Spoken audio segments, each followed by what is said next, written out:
Pour marquer cette année 2022, la 8e édition de la Journée nationale de lutte contre les violences faites aux défenseurs des droits humains, la Cameroonian Foundation for AIDS, CAMFEDS, a organisé une série d'activités à Yaoundé, la cité capitale. La première articulation mise en exergue par la CAMFEDS, qui a initié cette journée commémorative, a été une visite tombale au cimetière de la paroisse d'Etoudi.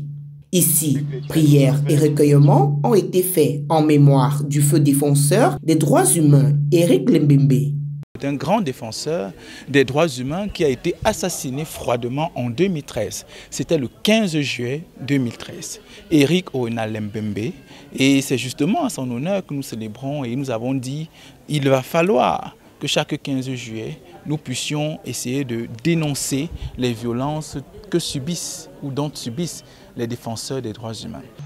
Et c'est ce Dieu. Puis s'en est suivi une conférence débat de 2 heures à l'ambassade d'Espagne au quartier Bastos sous le thème de cette 8e édition, à savoir défenseurs et non détracteurs. Le but recherché avec la conférence débat, c'était d'améliorer les rapports entre l'État et les DDH. L'amélioration de ces rapports-là devait justement passer par une sorte de déconstruction des stéréotypes que l'État a du DDH et même aussi que le DDH a de l'État.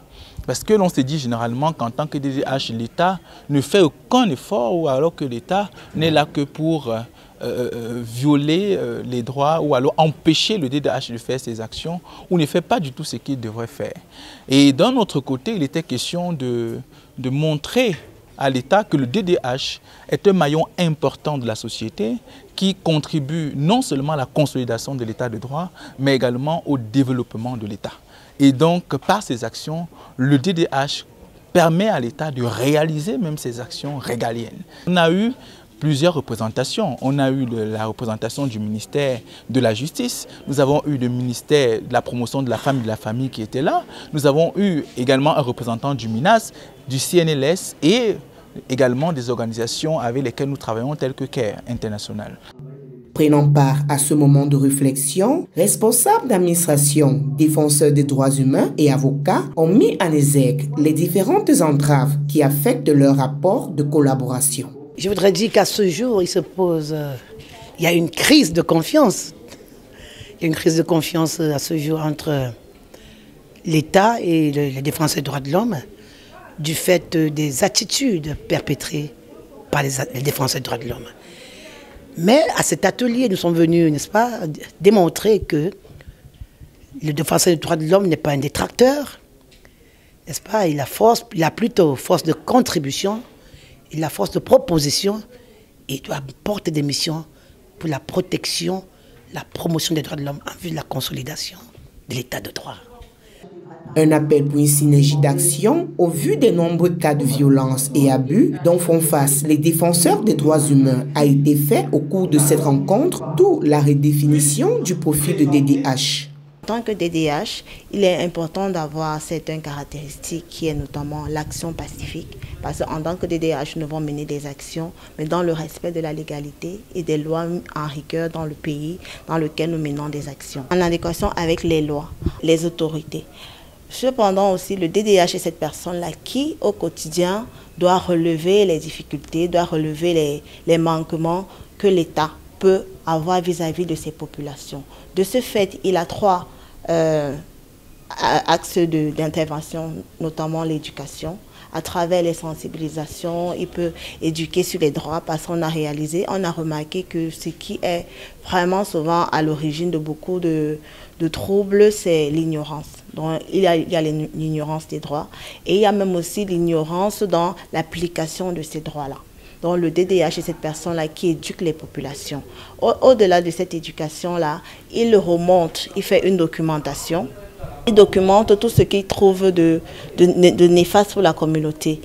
Le défenseur des droits humains reste un maillon important dans l'avancement des textes et des lois. Grâce aux défenseurs des droits de l'homme aujourd'hui aussi, il y a des questions de réforme, de révision, n'est-ce pas, des textes juridiques qui ont été, n'est-ce pas, entreprises.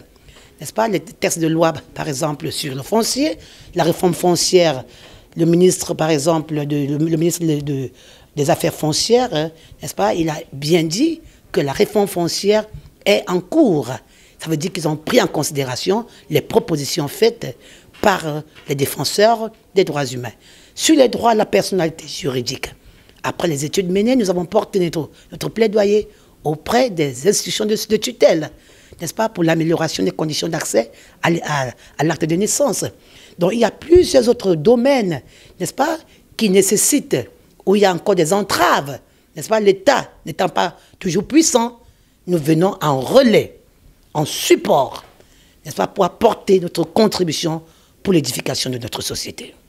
La société civile, bien représentée à cette conférence débat, a fait entendre son cri de détresse une fois de plus à l'endroit des acteurs étatiques qui sont des alliés et non des ennemis, et a appelé les médias à plus d'implication sur les sujets des droits humains.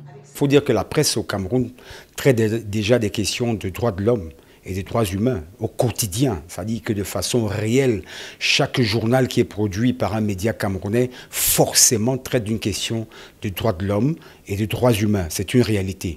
Maintenant, il y a des questions concernant les VBG et des questions des violences basées sur le sexe également, qui sont difficiles d'appréhension par les journalistes, qui eux-mêmes déjà font l'objet d'une pression sociologique qui fait en sorte qu'ils ne soient pas capables de traiter de cela aussi facilement. Tout comme les responsables des rédactions ou encore les patrons des médias qui ne sont pas très ouverts aux questions de VBG et aux questions également de violences basées sur le sexe, dont les violences sexuelles de façon globale.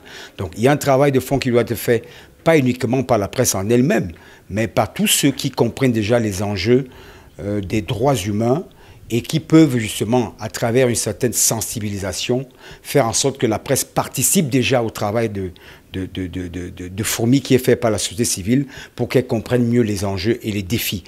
Malgré les multiples combats qui demeurent encore mal perçus par la société en général, l'on note quelques avancées. Les choses avancent, juste que les choses n'avancent pas comme on le voudrait. C'est la raison pour laquelle aujourd'hui on essaye encore de mener des actions pour essayer de booster vraiment nos actions, de booster les choses. Quand je dis que les choses avancent, c'est que je me base sur le fait que, quoi qu'on dise, il y a tout de même une coopération ou une collaboration qui existe avec l'État. Et c'est la raison pour laquelle on a eu à débattre également lorsque les participants à la conférence étaient là. Ils ont eu à présenter certaines actions qui ont été menées par l'État ou qui sont menées par l'État qui démontrent que l'État reconnaît bel et bien l'existence des DDH et reconnaît même ses actions. Donc il y a eu la représentante du ministère de la promotion de la femme et de la famille qui a parlé même d'un guide pratique, juridique qui a été mis en place par le ministère pour aider justement les justiciables que nous sommes à pouvoir mieux adresser nos questions, les situations de droit lorsque nous avons des problèmes. Donc vous voyez, c'est des actions comme ça qui montrent en réalité que l'État tout de même, nos actions tout de même ne restent pas vraiment en retrait et qu'elles évoluent. Après la conférence débat, c'est le siège de la CAMFET à Yaoundé qui a abrité les journées portes ouvertes avec des causeries éducatives et des jeux divers avant de donner place à la messe d'action de grâce. Nous prions pour vous, pour que vos actions puissent avoir de l'écho et surtout toucher les cœurs des personnes à qui vos actions sont adressées et surtout le cœur de Dieu. Éric Lembembe, héros des droits humains parti il y a 9 ans, est célébré par ses collègues et amis.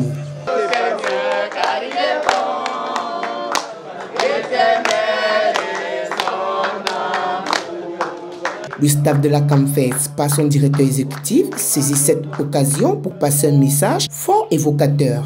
C'est aussi le moment pour nous de questionner les autorités publiques sur la place qu'a le défenseur dans la communauté et dans la société camerounaise.